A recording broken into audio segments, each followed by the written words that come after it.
For my final project, I'm going to be talking about how to create responsible global citizens and why it's important in society and also in the educational field. First off, we need to know the definition of a global citizen, and that is someone who is aware of and understands the wider world and their place in it. They take an active role in their community and work well with others to make our planet more equal, fair, and sustainable. Education for global citizenship is not an additional subject. It's a framework for learning, reaching beyond school to the wider community, and it can be promoted in class through existing curriculum, or you can create new lesson plans or new activities. There are many benefits of global citizenship in students. It's just like it allows the student to create their own understanding of things, think about their values and what's important to them. It allows them to get involved in their local and national and global communities, and just lets them see that they have a power to act and influence the world around them.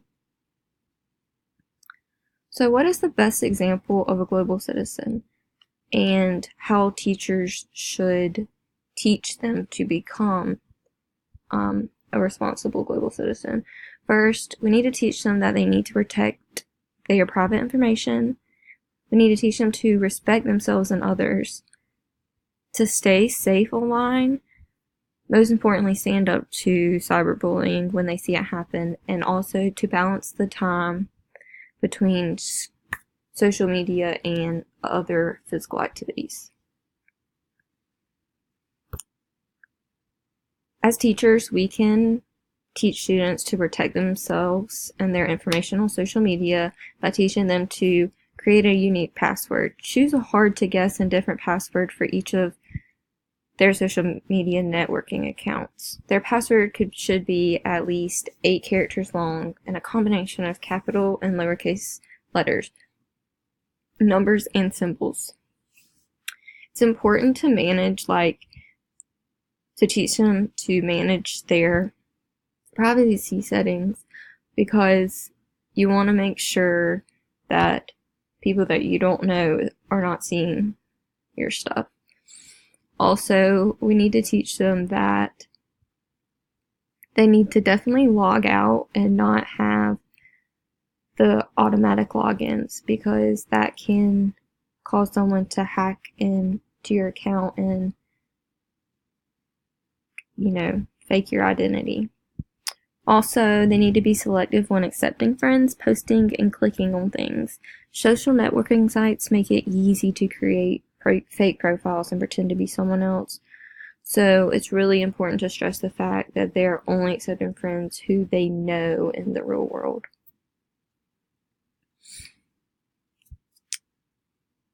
How we can teach students to be respectful and also respect social media is, number one, just avoid controversial topics overall. Try to avoid topics that can offend people. Generally speaking, politics are the most controversial, and there's bound to be at least one person that takes offense or disagrees with a political comment you make. The easier way to fix this problem is just to avoid it altogether. Another thing, if you think there's the slightest chance that you might eventually regret what you post, don't post it. You don't want something that you posted years ago to come back to haunt you, or worse, to prevent you from getting a job. This is so important for teachers, because to teach this while your students are younger, because it can definitely affect them getting into colleges, getting jobs in the future, and that would just be sad. Also, reflect on what you write before you post it. That can save you a lot of trouble. Sometimes our typed words come across much differently than our spoken words, and we don't want others to get the wrong idea, so it's really important to teach students that concept. Making sure students stay safe while using social media is huge. We need to teach these children to use strong passwords, click links with caution, be careful what they are about to share, protect their computer by installing antivirus software to safeguards, and to log off when you're done. Social media accounts are regularly hacked.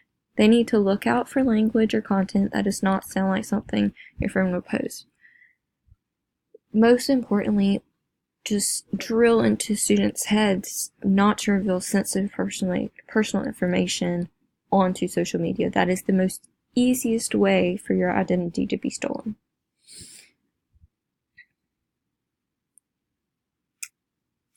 Standing up to cyberbullying is huge. Global citizens feel a sense of responsibility to help with the rights of others who are violated, no matter where in the world they are. A true global citizen learns adaptability from their travels and keeps a positive attitude when the road gets rough. So, that's important to drill into a student because they need to know what it means to be a responsible global citizen. And as we've went along through this PowerPoint, they have learned what a global citizen is and the benefits of it. So another benefit of it is it can allow them to stand up to cyberbullying. Also, we need to make sure that if the students see someone being cyberbullied, they don't respond. They report it and they talk to a trusted adult.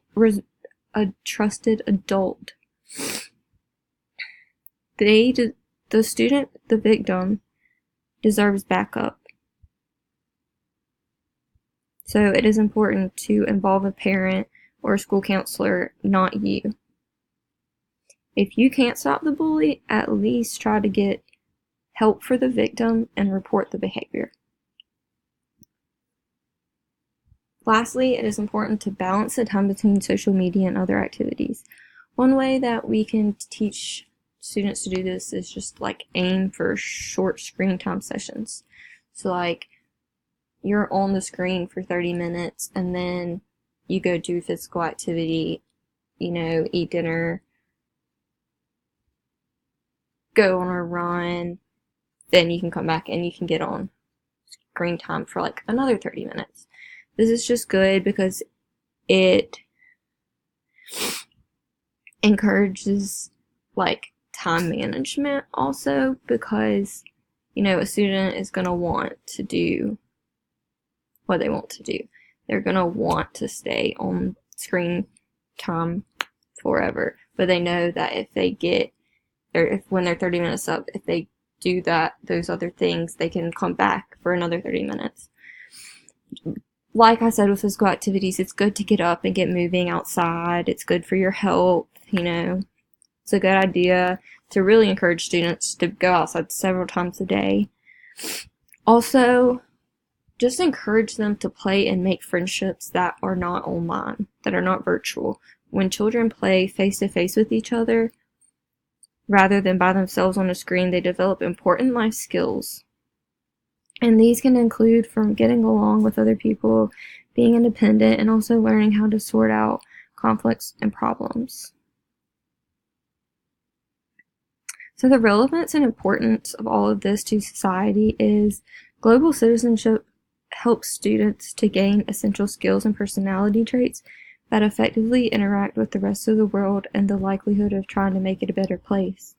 So it is important to society to create a responsible global citizen so they are aware of the wider world, they respect and value diversity, they want to tackle social justice, and live in a prominent and sustainable way of life.